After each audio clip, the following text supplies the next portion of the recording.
하나님의 말씀 시편 36편 1절에서 12절 말씀을 찾으셨으면 함께 봉독합니다. 악인의 죄가 그의 마음속으로 이르기를 그의 눈에는 하나님을 두려워하는 빛이 없다 하니 그가 스스로 자랑하기를 자기의 죄악은 드러나지 아니하고 미워함을 받지도 아니하리라 하미로다. 그의 입에서 나오는 말은 죄악과 속임이라. 그는 지혜와 선행을 그쳤도다. 그는 그의 침상에서 죄악을 꾀하며 스스로 악한 길에 서고 악을 거절하지 아니하는도다. 여호와여, 주의 인자하심이 하늘에 있고 주의 진실하심이 공중에 사무쳤으며 주의 은은 하나님의 산들과 같고 주의 심판은 큰 바다와 같으니이다. 여호와여, 주는 사람과 짐승을 구하여 주시나이다. 하나님이여, 주의 인자하심이 어찌 그리 보배로우신지요. 사람들이 주의 날개 그늘 아래에 피하나이다. 그들이 주의 집에 있는 살찐 것으로 풍족할 것이라. 주께서 주의 복락의 강물을 마시게 하시리이다. 진실로 생명의 원천이 주께 있사오니 주의 비단의 소리가 빛을 보리이다. 주를 아는 자들에게 주의 인자하심을 계속 베푸시며 마음이 정직한 자에게 주의 공의를 베푸소서. 교만한 자의 발이 내게 이르지 못하게 하시며 악인들의 손이 나를 쫓아내지 못하게 하소서. 악을 행하는 자들이 거기서 넘어졌으니 엎드러지고 다시 일어날 수 없으리이다. 아멘. 하나님 감사합니다. 오늘도 생명의 원천이신 권능의 주의 날개 아래서 예배의 기쁨을 누리게 해주심을 감사합니다.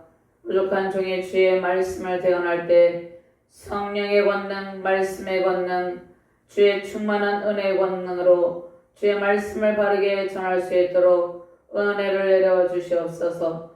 말씀을 받는 모든 주의 사명자들에게, 하나님의 백성들에게 권능의 날개 아래서 풍족함을 누리게 하시고 주께서 내려주시는 복락의 강물을 마시며 승리의 기쁨을 누리는 능력의 시간이 되게 하여 주시옵소서. 생명의 원천이신 주의 날개 그늘 아래 피할 때 하나님의 평강이 우리의 평강이 되고 하나님의 은총이 우리 안에 충만한 시간이 되게 하여 주시옵소서.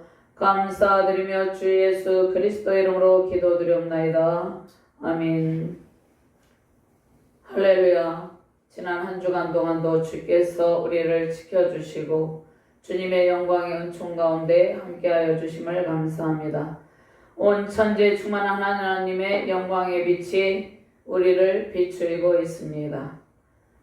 우리가 가는 곳마다 하나님의 영광의 빛, 은총의 빛이 가득합니다. 우리에게 생명의 원천이신 하나님의 영광의 광채가 있기 때문입니다. 세상이 아무리 혼탁하고 악한 부분이 보일지라도 우리는 여전히 주님의 날개 그늘 아래서 참된 안식과 평강을 누리고 있는 것입니다. 모든 영광을 하나님께 돌려드립니다. 교회는 어떠한 곳입니까? 악한 자들에 의해서 상하고 찢긴 심령이 찾아와서 하나님의 위로와 하나님의 안식과 평강을 누리는 곳입니다.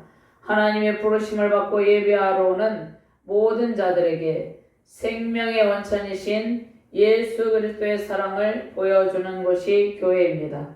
그런데 현대 교회의 모든 교회가 다 그런 것은 아닙니다. 현대 교회에 하나님의 평강의 영을 부어주시고 하나님의 은총이 넘치는 교회들도 많이 있습니다. 그런데 일부 교회에서는 교회의 부요함과 교회 권력을 이용하여서 소외된 계층에게 위화감을 주고 그들이 와서 배척을 당한다는 이야기를 듣기도 합니다. 마치 서기관과 바리새인 대제사장들이 참빛으로 오신 예수님, 생명의 원천으로 오신 예수님을 배척한 것처럼 현대 교회는 하나님의 은총으로 세워짐을 망각하고 하나님의 은총으로 큰 부흥을 이룸을 망각하고 소외된 계층을 배척합니다. 그 결과 교회가 세상 사람들의 지탄이 되고 있습니다. 세상에서 최고의 정상에 오르려고 가장 높은 자리를 탐하려 하는 종교 지도자들은 영원한 생명의 잔치에서 끝자리가 될 것입니다. 하나님의 사랑이 나타나지 않는 교회, 가난한 자들과 상처 입은 영혼들이 오히려 교회에 나와서 더 큰 상처를 입게 된다면 오히려 교회가 하나님의 영광을 가리게 된다는 것입니다. 예수님은 세리와 창기들과 더불어 식사를 하시고 그들과 어울리는 것을 전혀 부끄럽게 여기지 않으셨습니다.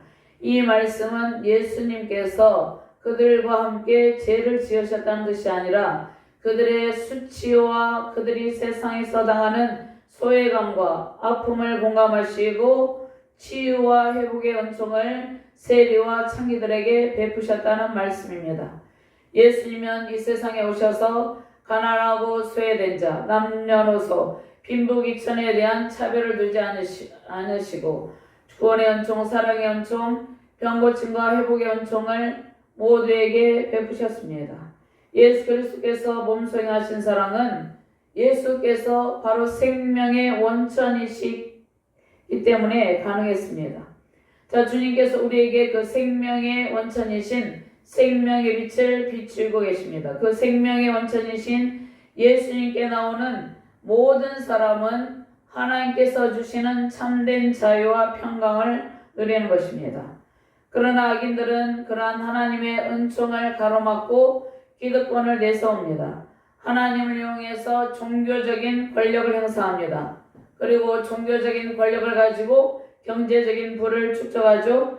교회는 전도와 선교, 구제와 나눔, 선행을 통해서 세상의 생명의 원천이신 하나님의 영광을 나타내는 것입니다. 세상에서 지치고 상한 영혼들이 찾아와서 주님의 날개 아래에서 참 평강과 회복, 쉼을 얻고 치유를 받는 것이 교회입니다. 이러한 교회의 본질을 망각한 교회는 더 이상 교회가 아니며 성령이 머물지 않는 곳입니다. 우리 주날개 교회는 하나님의 영광의 빛 가운데 수많은 사람들에게 참된 평강과 회복의 안식처가 되고 있습니다. 우리들에게 먼저 하나님의 평강을 주시고 우리를 통해서 세상에 주님의 평강과 회복의 영이 흘러넘치게 하실 것입니다. 하나님께서 오늘 주신 말씀을 통해서 저와 여러분들에게 하나님의 뜻을 알게 하십니다. 말씀 가운데 생명의 원천이신 하나님을 만나고 주님의 날개 아래 수많은 영혼들이 참된 평강을 누리는 놀라운 하나님의 영광을 보게 될 것입니다. 오늘 이 시편은 빛과 어둠을 대조하고 있습니다. 죄와 하나님의 은혜를 대조하고 있습니다. 죽음과 생명 그리고 아픔과 기쁨이 교차되는 인생의 모습이 나타나고 있습니다. 시인은 악인에게 심한 고통을 당하며 오직 모든 선의 근원이신 하나님께 피합니다. 주님의 날개 아래 피한 시인은 구원의 확신을 노래하며 하나님께서 주시는 평강과 복락의 기쁨을 노래합니다. 인간은 창조주 하나님의 영광을 위하여 살도록 창조되었죠. 그러나 하나님의 영광을 위해서 살도록 지음받은 인간이 악한 자의 게임에 넘어갑니다. 죄와 사망에 쏘는 것으로 고통합니다. 악인에게는 하나님께 대한 불순종과 반역의 속삭임이 있습니다. 악인은 악을 행하나 깨닫지 못합니다. 도무지 하나님의 사랑을 깨닫지 못하고 하나님께 대한 반역을 도모하고 있다는 것입니다. 인류의 역사는 하나님께 대한 불순종과 반역의 역사입니다. 하나님께 대한 반역은 하나님의 사람들, 특별히 의로운 성도들, 하나님의 선한 사역자들에 대한 핍박으로 나타납니다. 이러한 시대적 상황 가운데 오직 주님의 권능의 날개 아래, 평강의 날개 아래 피하며 승리하시기를 주님의 이름으로 축원합니다. 먼저 하나님을 무시하는 악인의 교만함과 폐역함의 실상을 나타내고 있습니다. 악한 사단의 유혹으로 인간의 하나님께 대한 반역이 시작이 되었습니다. 인간이 맨 처음에 하나님께 불순종하고 반역한 것은 하와를 유혹한 사단의 세력 때문이었습니다. 하나님께 대한 반역이 그때부터 시작이 되었어요.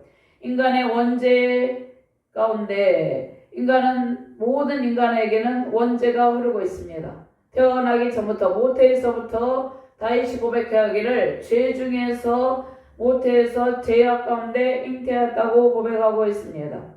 인간의 원죄, 그 다음에 그 원죄로 인한 죄된 본성으로 인한 자본죄가 있죠. 인간의 원죄는 죄에 대한 무감각을 나타내고 있습니다. 교만이 나타나고 있습니다. 거짓사업이 사단이 하나님께 대한 반역을 깨했죠. 그 반역에 넘어간 인간 속에 죄성이 흐르고 있죠. 악인에게 찾아온 하나님께 대한 반역의 속삭임이 있습니다. 하나님을 무시하는 악인의 교만과 폐역을 1절에서 4절 말씀에 묘사를 하고 있죠. 1절과 4절 말씀 함께 봉독합니다.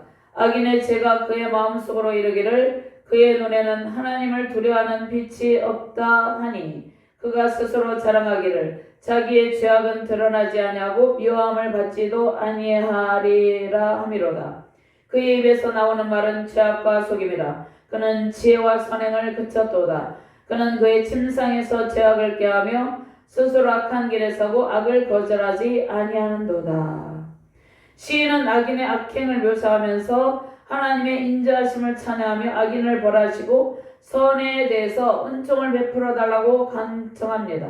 시인은 악인의 악행을 아파하면서 그들의 실상을 폭로합니다. 지금 현재 시대에도 악인들은 한밤중에 우리가 자고 있을 때 갑자기 아침에 일어나면 악행을 행하고 정치적인 상황 가운데 우리가 도저히 납득할 수 없는 상황이 벌어지고 있습니다. 정치적인 상황 가운데 악인의 악행이 드러나고 있지만 그는 악행을 행하는 악인들은 그 악행이 드러나지 않다고 미워함을 받지도 아니하리로다. 이렇게 2절 말씀처럼 그렇게 생각을 한다는 것입니다. 그의 침상에서 악인은 자면서도 침상에서 죄악을 꾀하고 스스로 악한 길에 서서 악을 거절하지 아니한다는 것입니다. 이러한 악한 자가 국가의 최고 권력을 차지하면 어떻게 되겠습니까? 가장 먼저 박해를 당하는 것이 교회죠.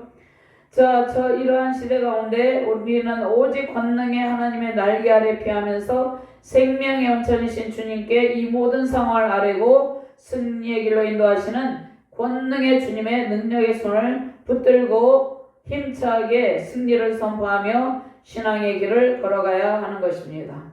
오늘 시편의 저자 다윗은 여호와의 종으로 소개되고 있죠. 다윗은 정치적 지도자의 자격으로 이 시를 쓴 것이 아닙니다. 하나님의 종으로 이 시를 썼습니다.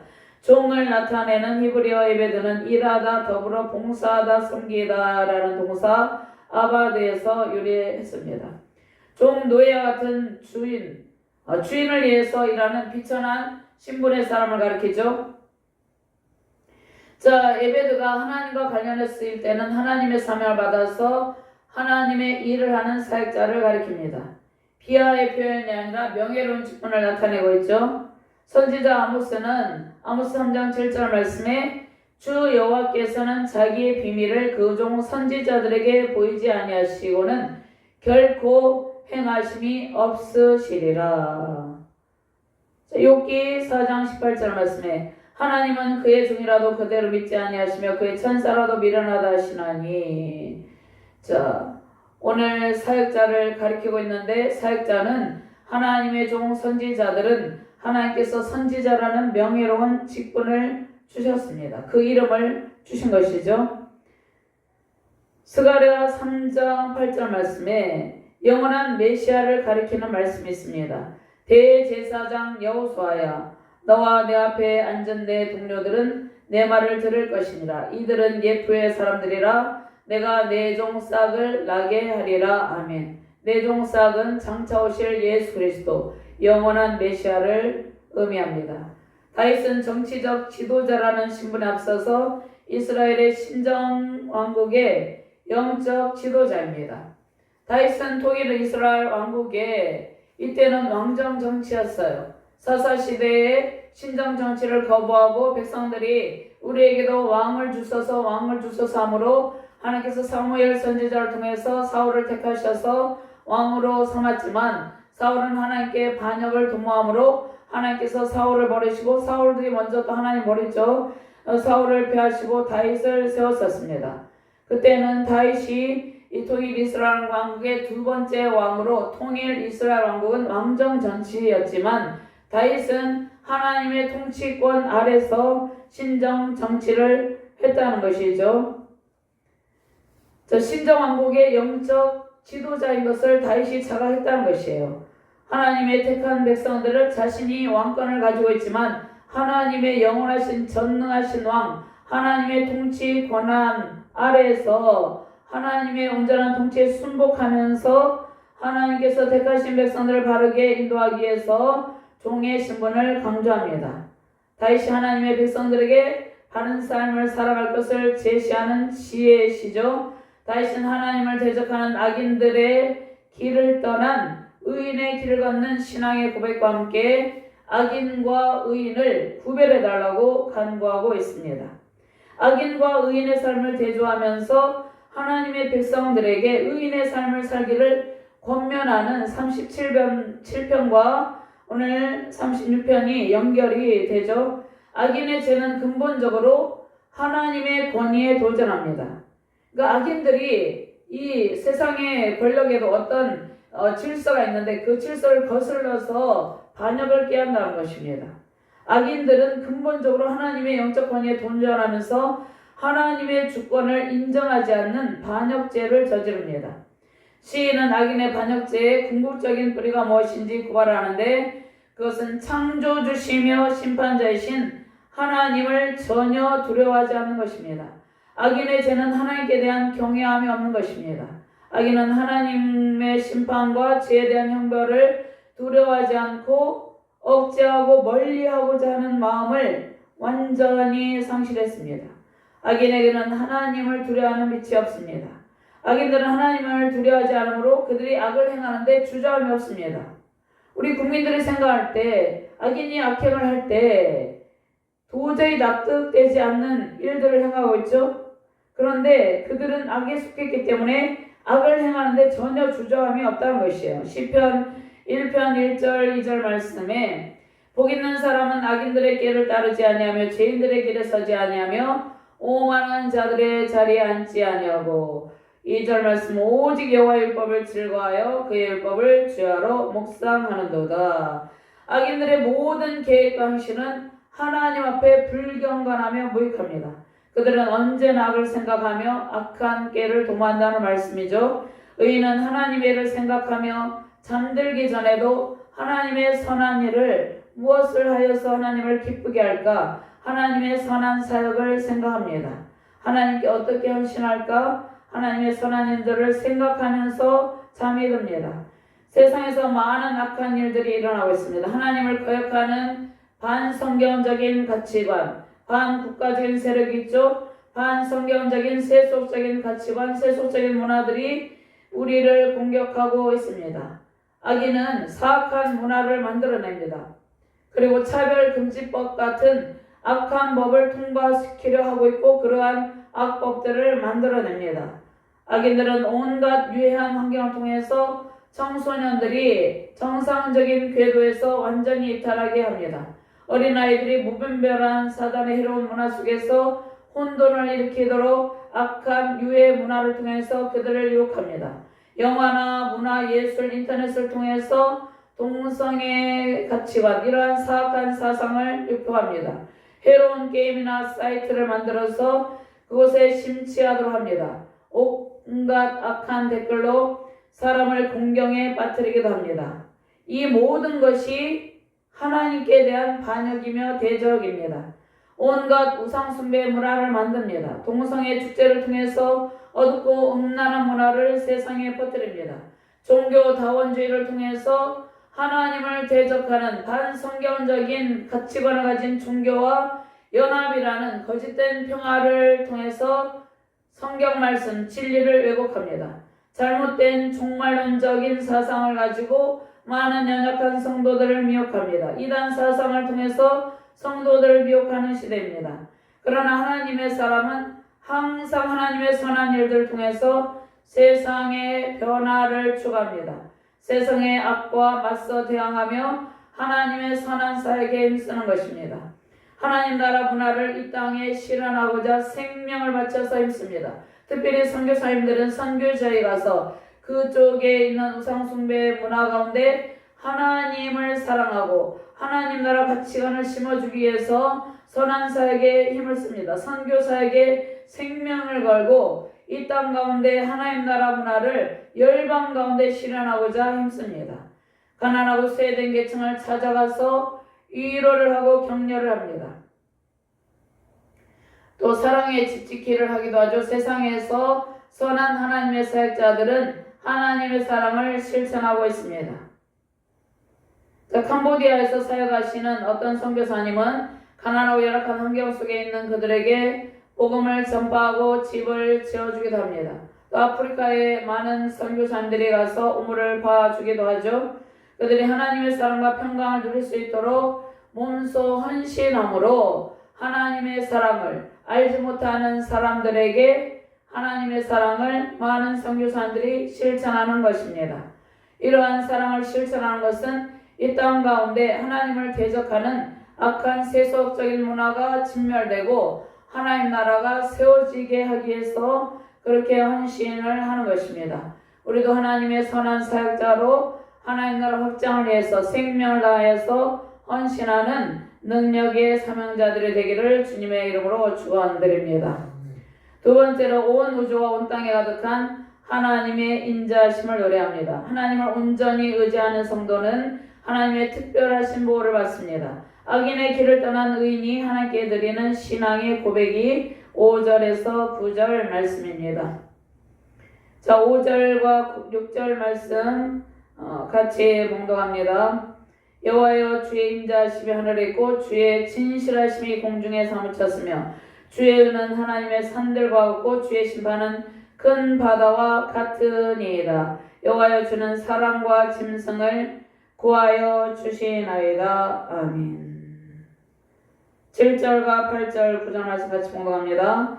하나님이여, 주의 인자하심이 어찌 그리 보배로우신지요. 사람들이 주의 날개 그늘 아래에 피하나이다. 그들이 주의 집에 있는 살찐 것으로 풍족할 것이라. 주께서 주의 복락의 가물을 마시게 하시리이다. 진실로 생명의 온천이 주께 있사오니 주의 비단에서 우리가 빛을 보리이다. 아멘. 자, 특별히 시편 57편 9절에서 11절 말씀이 있는데요. 특별히 10절과 11절 말씀 제가 봉독합니다. 무릇 주의 인자는 커서 하늘에 비치고 주의 진리는 궁창에 이르나이다. 하나님이여, 주는 하늘 위에 높이 들리시며 주의 영광이 온 세계에 높아지기를 원하나이다. 아멘. 의인이 하나님께 드리는 신앙의 고백이며 찬송입니다.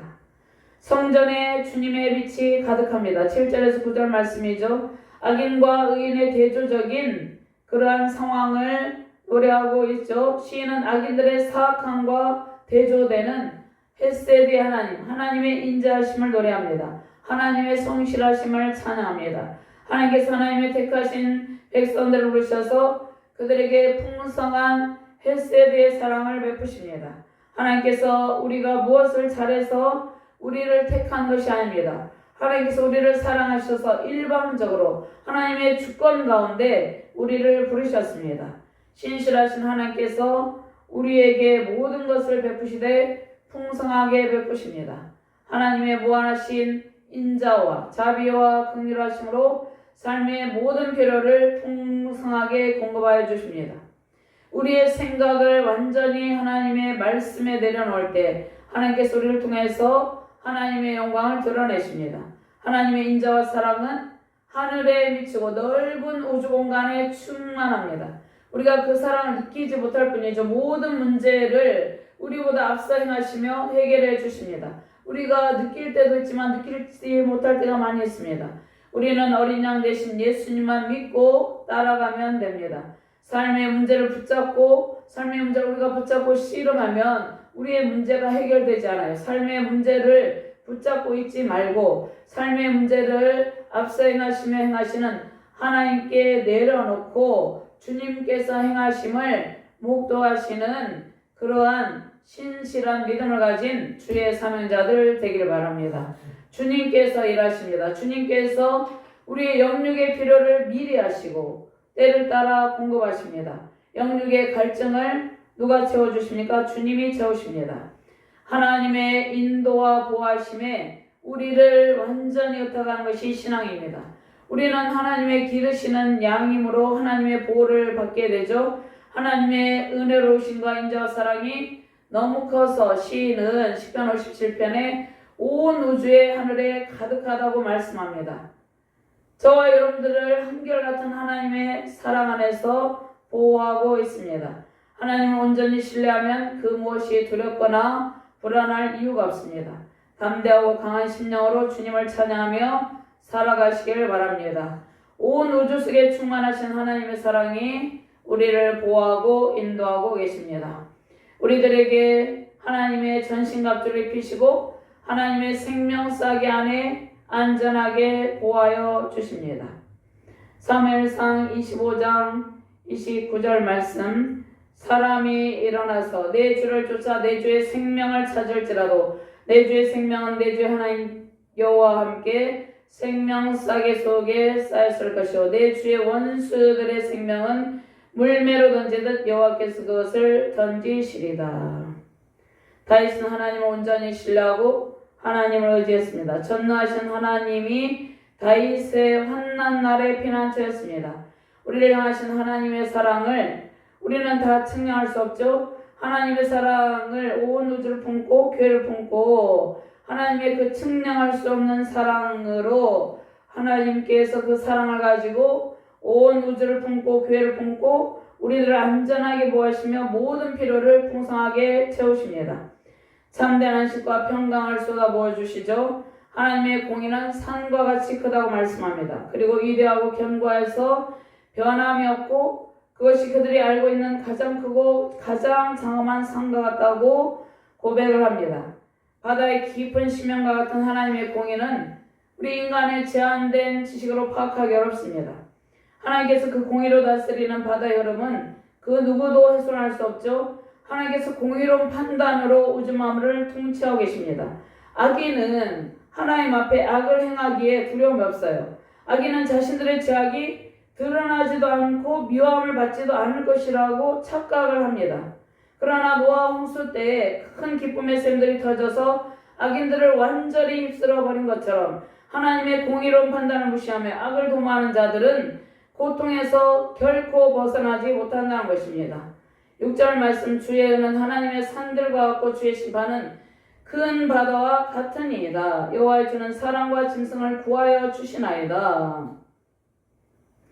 역사의 주관자이신 하나님의 공의가 역사 가운데 실현될 때 하나님의 심판을 무시하고 죄를 범하는 악의 무리는 하나님의 심판으로 영원한 유황 불못에 던져집니다. 심판의 자리는 하나님의 택하신 백성에게는 죄악이 관영한 땅에서 구원의 날, 은총의 날, 회복의 날이 됩니다. 죄로 관영한 땅에 구속의 날, 곧 하나님의 아들들이 나타남을 고대하는 피조물들에게는 구원과 회복의 자리가 됩니다. 로마서 8장 19절 말씀에 피조물이 고대하는 바는 하나님의 아들들이 나타나는 것이니, 로마서 8장 19절에서 22절 말씀 한번 찾아서 봅니다. 로마서 8장 19절에서 22절 말씀 함께 봉독합니다. 피조물이 고대하는 바는 하나님의 아들들이 나타나는 것이니 피조물이 허무한데 굴복하는 것은 자기 뜻이 아니요 오직 굴복하게 하신 이로 말미암음이라. 그 바라는 것은 피조물도 썩어짐의 중로로 단데서 해방되어 하나님의 자녀들의 영광의 자유에 이르는 것이니라. 피조물이 다 이제까지 함께 탄식하며 함께 고통을 겪고 있는 것을 우리가 아느니라.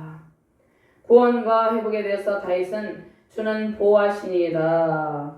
자, 주께서 생명을 보존하고 모든 필요를 제공하여서 온전한 상태로 회복하게 한다는 뜻이죠. 하나님의 이러한 역사는 쉼없이 계속될 것입니다. 심판의 때 하나님의 택하신 사람과 짐승을 보호하십니다. 노아 시대 때, 홍수 때에 방주 안에 있던 노아 식구와 짐승들이 하나님의 보호를 받습니다. 노아와 7 식구가, 노아까지 8명이죠. 그들과 또 방주 안에 탄 짐승들이 하나님의 특별한 보호를 받고 그들이 구원을 받습니다. 노아 당시에 죄악이 세상에 관영하고 사람들이 생각하는 모든 생각과 계획이 항상 악하여서 하나님께서 사람 지으심을 한탄하셨습니다. 그들의 생각과 계획이 항상 악하여서 결국 하나님은 공의에 근거하여서 세상을 물로 심판하셨습니다. 큰 물로 심판하셨습니다. 그러나 하나님을 전적으로 의지한 노아와 그의 가족, 그리고 하나님께서 특별히 구별하신 짐승들은 방주 안에 들으시고 보호하셨습니다. 하나님을 의지하는 백성은 이와 같이 이러한 시대적 상황 가운데서도, 이러한 정치적, 종교적, 사회적인 위기 상황 가운데서도 보호하십니다. 의인에 대한 하나님의 사랑과 보호하심은 바닷물이 깊음이 변함이 없는 것처럼 영원히 지속됩니다. 물이 바다를 덮은 같이 여호와의 영광이 온 땅에 가득합니다. 주님께서 사람들과 짐승들이 잘 살 수 있도록 좋은 환경을 조성하시고 풍년으로 풍성한 소출을 내리시고 다산의 복을 주십니다. 그 누구도 하나님의 도우심 없이는 살 수 없으며 세상의 모든 만물이 하나님의 사랑의 손길로 살아갑니다. 시편 145편 9절 말씀에 여호와께서는 모든 것을 선대하시며 그 지으신 모든 것에 긍휼을 베푸시는도다. 아멘. 하나님께서 이러한 정치적 상황 가운데서도 특별히 하나님께 피하는, 하나님께서 특별히 택하신 주의 백성들을 보호하여 주십니다. 안전하게 보호하여 주시는 것입니다. 이러한 하나님만을 의지하며 승리하시기를 바랍니다. 세 번째로 성전에 가득한 주님의 영광의 빛이란 말씀이 있죠. 생명의 원천이신 주님의 날개 아래에 피할 때 하나님께서 영광의 빛으로 세워주십니다. 9절 말씀 함께 묵상합니다. 진실로 생명의 원천이 주께 있사오니 주의 비단에서 우리가 빛을 보리이다. 다윗은 이 세상에서 하나님의 사랑이 가장 보배롭다고 고백합니다. 가장 보배로운 사랑이 하나님께 모든 지치고 상한 인생이 피할 때 안전하게 보호됩니다. 주의 날개는 택하신 하나님의 백성들을 완벽하게 보호하는 하나님의 사랑을 형상화해서 비유한 것입니다. 인생 중에 높고 낮은 자들이 주의 날개의 그늘 아래로 피합니다. 악한 자들이 설치는 이 세상에서 참된 안전과 안식을 누리는 길은 주님의 날개의 그늘 아래에 피하는 길뿐입니다. 다윗은 하나님의 날개의 그늘 아래에서 보호하시는 은혜는 하나님의 백성들이 항상 의지하는 변함없는 영원한 피난처, 그 피난처가 되심을 노래하고 있는 것이죠. 8절 말씀, 그들이 주의 집에 있는 살찐 것으로 풍족할 것이라. 주께서 주의 복락의 가물을 마시게 하시리라. 7절에서 하나님의 인자하심을 시인이 노래하고 있죠. 하나님의 넘치는 은혜가 모든 사람들이 다 누릴 수 있는 것은 아니라고 말씀합니다. 하나님의 풍족한 은총은 하나님께 소망을 두고 주님의 날개 그늘 아래로 피하는 사람들이 하나님의 풍족한 은총을 누립니다. 오직 하나님 앞에 나오는 성도들만이 누릴 수 있는 풍족한 은총이죠. 하나님 앞에 나오는 의인들만이 누릴 수 있는 특별한 은혜입니다. 풍족한 하나님의 복을 누릴 수 있는 장소는 어디입니까? 주의 집입니다. 주의 집은 성경에서 하나님과 관련해서 예루살렘을 의미합니다. 그런데 예루살렘 성전이 건축되지 않았기 때문에, 아직 건축되지 않았죠. 언약궤를 안치할 임시 성막을 의미합니다. 그런데 주의 집은 오늘날 하나님을 모시고 사는 저와 여러분들 안에 내주하시는 성령의 전이라고 볼 수 있습니다. 오늘은 주의 집이, 지금 현재는 신약의 시대에 너희가 성령이 거하시는 성령의 전인 줄 알지 못하느뇨. 주의 집은 하나님을 모시고 사는 우리들 안에 내주하시는 성령의 전이 주의 집입니다. 그리고 특별히 구별해서 세우신 모든 지상의 교회들이죠. 교회들이 하나님께서 거하시는 성령의 전이라고 볼 수 있습니다. 하나님은 온 우주 만물 가운데 안리 계신 것이 없죠. 너희 몸이 성령의 전인 것과 성전인 것을 알지 못하느뇨. 그렇다면 성전은 무엇입니까? 성전은 하나님께서 특별히 구별하여서 예배를 드리는 장소입니다. 그런데 장소 개념은 그냥 건물이기 때문에 그 장소 자체를 신성시한 것은 잘못된 것이죠. 예수님께서 무너진 예루살렘 성전을 내가 이 성전을 헐고 사흘 만에 일으키리라. 왜 헐으셨습니까? 부패의 온상이 되었기 때문에, 타락의 온상이 되었기 때문에 대제사장들과 종교 기득권층들이 성전을 그들의 부패의 온상으로 삼고 온갖 악행을 범하고 있었기 때문에 예수님께서 오셔서 성전을 허시고 사흘 만에 일으키시라고 말씀하셨습니다. 그것은 십자가 죽으심과 부활을 의미하죠. 예수님께서 십자가 죽으심과 부활하심은 그 이후에 예수님께서 승천하시고 모든 믿는 그의 백성들에게 보혜사 성령님을 보내주시기 위한 것이죠. 예수님께서 십자가에 죽으시고 부활하시고 승천하시고 하나님 보좌우편에 앉으셔서 하나님을 믿는 모든 백성에게 예수 그리스도의 보혈의 공로를 의지하는 모든 백성에게 보혜사 성령님을 보내주셨습니다. 누구든지 예수 그리스도를 믿고 예수님을 마음에 보시면 주님은 우리 몸을 성전 삼으시고 우리 안에 거하십니다. 즉 우리는 주님 안에, 주님은 우리 안에 계십니다. 고린도전서 6장 19절 말씀, 너희 몸은 너희가 하나님께로부터 받은 바 너희 가운데 계신 성령의 전인 줄을 알지 못하느냐. 너희는 너희 자신의 것이 아니라. 20절 말씀, 값으로 산 것이 되었으니 그런즉 너희 몸으로 하나님께 영광을 돌리라. 아멘. 우리는 우리 자신을 거룩한 산제물로 날마다 하나님께 영적 예배를 드리는 존재입니다. 왜냐하면 우리 자신이 성령이 거하시는 성전이기 때문이죠. 의인들은 주의 집에서 살찐 것으로 풍족하고 복락의 강물을 마시리라 말씀하죠. 이 말씀은 영적인 복과 함께 이 땅에서 누릴 하나님의 은혜를 의미합니다. 이 땅 가운데서 영적인 복을 누리지 않아도 세상에서 풍족함을 누리고 부경화를 누리고 있는 사람들도 많이 있어요. 그런데 오늘 풍족하고 복락의 강물을 마시리라는 말씀은 영적인 복이 포함된 것을 말씀하고 있습니다. 영적인 복과 함께 풍성한 하나님의 은혜를 누리는 것을 의미합니다. 우리는 예수님을 믿고 그분 안에서 날마다 말씀과 기도로 거룩해지며 예배하는 삶으로 풍성함을 누리게 되었습니다. 요한복음 7장 38절에서 39절 말씀, 나를 믿는 자는 성경의 이름과 같이 급에서 생수의 강이 흘러나오리라 하니 이는 그를 믿는 자들이 받을 성령을 가리켜 말씀하신 것이라. 내 입에서 생수의 강이 흘러넘치리라 말씀하십니다. 우리의 심령이 하나님의 말씀과 기도 가운데 만족함을 누리고 평강을 누리고 주님께서 베푸시는 풍성함으로 모든 삶이 윤택하게 된다는 뜻이죠. 우리 안에 내주하시는 성령의 역사로 말씀의 강물이 샘솟고 영원한 생명의 원천이신 그리스도의 생명력이 넘치게 됩니다. 하나님이 계신 집, 의인의 삶의 터전은 주님의 집이죠. 주님의 집은 천국인데 천국이 이미 우리 안에 임하여 계십니다. 아직 완전하진 않지만 임하여 계시죠. 누가복음 17장에 20절에서 21절 말씀에 보면 바리새인들이 하나님의 나라가 어느 때 임하나이까 물어보죠. 예수께서 대답하여 이르시되 하나님 나라는 볼 수 있게 임하는 것이 아니요 또 여기 있다 저기 있다고도 못하려니 하나님의 나라는 너희 안에 있느니라. 아멘. 자, 우리는 우리 안에 하나님 나라를 이루고 생명의 원천이신 그리스도와 함께 영원한 천국을 소양으로 주님 주시는 복락의 강물로 흡족함을 누리게 되었습니다. 악한 세상에서 우리가 피할 것은 주님의 날개 아래 주님의 품이죠. 주님의 날개 아래로 택하신 모든 백성을 모시고 주께서 품고 계십니다. 우주 가운데 충만하신 하나님의 은총이 우리를 덮고 계시고 또 우리 안에 임하여 계십니다. 이러한 놀라우신 은혜를 깨닫는 성도가 복된 성도입니다. 하나님께서 저와 여러분들에게 제공하시는 풍성함은 어떠한 것을 의미합니까? 최상의 것을 의미합니다. 세상에서 주는 부스러기 축복이 아닙니다. 가장 좋은 것으로 풍성함을 베푸시죠. 복락의 강수는 태초에 하나님께서 에덴 동산에서 흘러넘치게 한 네 강을 의미합니다. 창세기 2장 10절에서 14절 말씀에 네 강에 관한 말씀이 있습니다.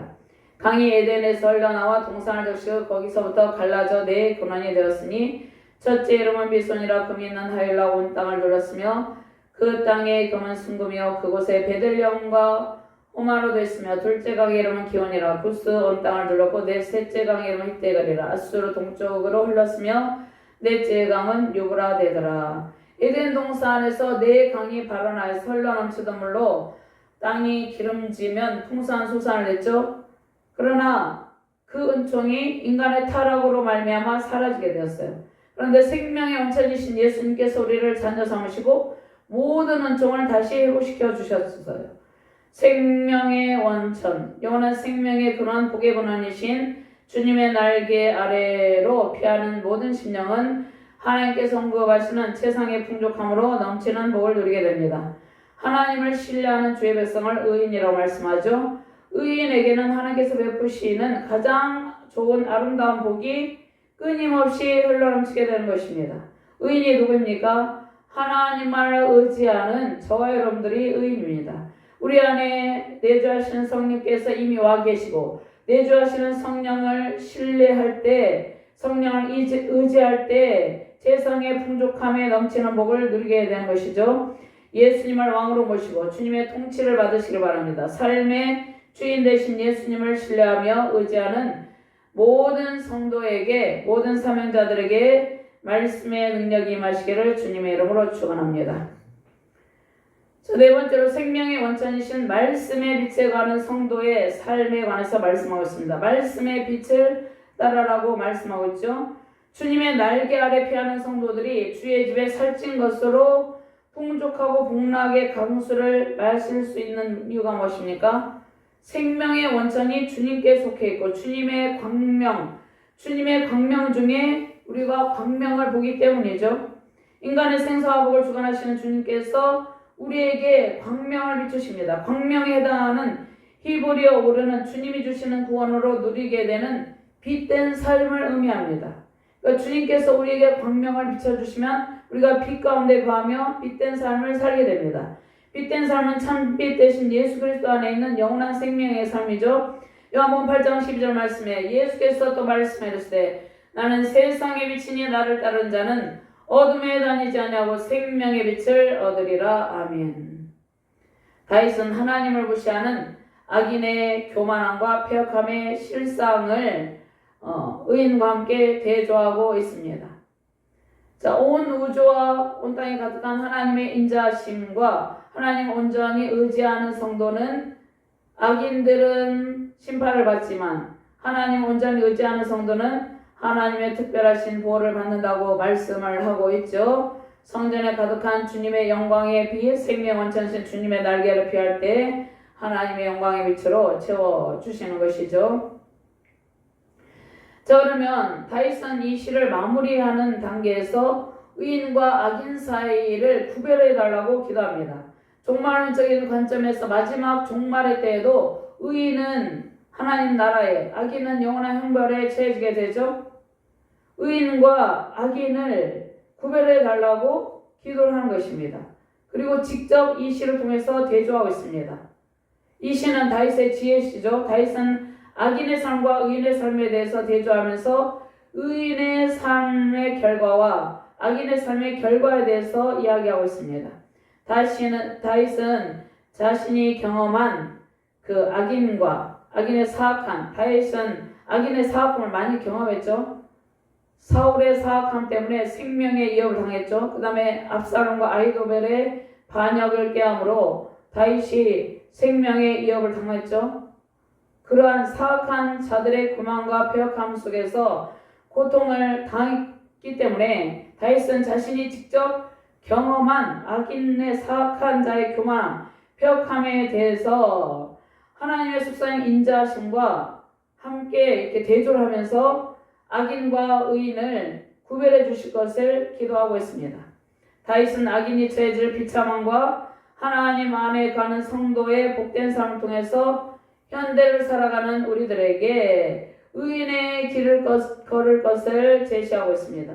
우리는 악인이 득세하는 세상에서 어떠한 삶의 길을 선택해야 합니까? 오직 의인의 길을 걸어가는 삶이 복된 삶입니다. 그래서 시편 1편에서 6절 말씀에 이것을 말씀하고 있는 것이죠. 복 있는 사람은 악인들의 길을 따르지 아니하며 죄인들의 길에 서지 아니하며 오만한 자리에 앉지 아니하고 오직 여호와의 율법을 즐거워하며 그의 율법을 주야로 묵상하는도다. 무릇 의인들의 길은 여호와께서 인정하시나 악인들의 길은 망하리로다.